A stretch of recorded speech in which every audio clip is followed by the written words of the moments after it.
बेटियां बोझ नहीं होती।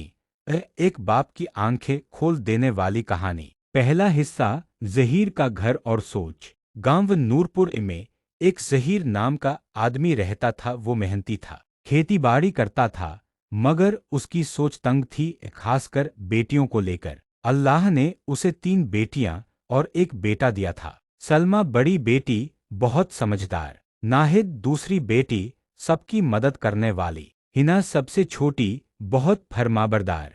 और असलम इकलौता बेटा, मगर बिगड़ा हुआ। जहीर बेटियों से बामुश्किल बातें करता था, उन्हें बोझ समझता था, कहता, बेटियां पराई अमानत होती हैं, इन पर वक्त और पैसा जाया नहीं करना चाहिए। लेकिन असलम की हर जिद पूरी करता था, चाहे वो बेमतलब का मोबाइल हो या दोस्तों के साथ शहर जाने की इजाजत। दूसरा हिस्सा, बेटियां जो सब कुछ सहती रहीं। सलमा रोज घर का सारा काम करती, माँ की दवा लाती, छोटे बहनों को पढ़ाती, नाहिद सिलाई करके घर के लिए पैसे जोड़ती थी। हिना तो छोटी थी, मगर हर वक्त बाप की नजरें बचाकर उसके जूते साफ करती, खाना रखती। मगर जहीर का रवैया कभी नहीं बदला। जब भी घर में कोई चीज खराब होती, जहीर गुस्सा बेटियों पर निकालता और असलम दिन भर दोस्तों के साथ, कभी पान की दुकान पर, कभी बाइक रेस में। तीसरा हिस्सा, वक्त का पलटना।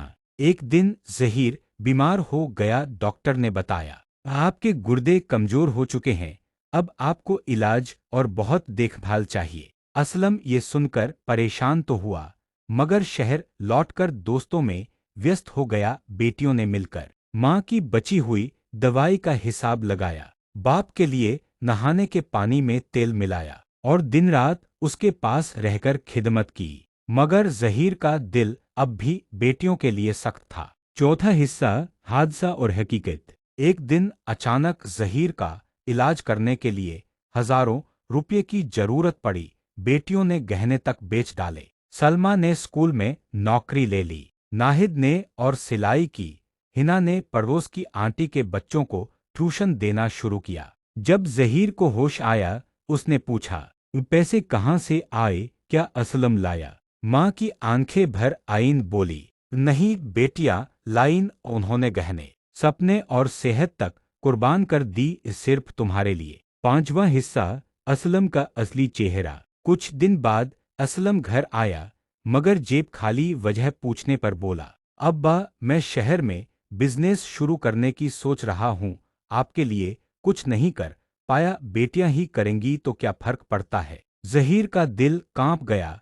जिस बेटे पर सारी मोहब्बत लुटाई थी, आज वो उसकी बीमारी का हाल तक नहीं पूछ रहा। छठा हिस्सा, तौबा और तस्लीम। रात को जहीर की तबीयत फिर बिगड़ गई। बेटियां दवा लेने दौड़ीं, खाना बनाया और बिस्तर के पास कुरान की तिलावत की। उस रात जहीर की आंखों से आंसू बह निकले। उसने पहली बार अपनी बेटियों के सिर पर हाथ रखा और कहा, मैंने बहुत जुल्म किया तुम तीनों पर। जिस बेटे को मैंने सब कुछ दिया, उसने कुछ नहीं लौटाया, और तुम तीनों, जिन्हें मैं बोझ समझता था, वही मेरी रहमत निकली। अंतिम हिस्सा, नई सुबह। कुछ हफ्तों में जहीर ठीक हो गया।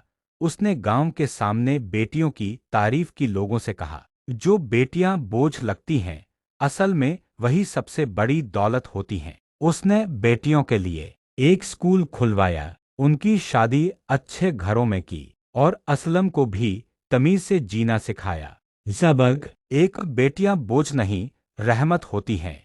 2, माँ बाप को चाहिए कि हर औलाद से बराबर मोहब्बत करे। 3, जो दुनिया की नजरों में कमतर लगते हैं, अल्लाह के नजदीक वही सबसे अजीज होते हैं।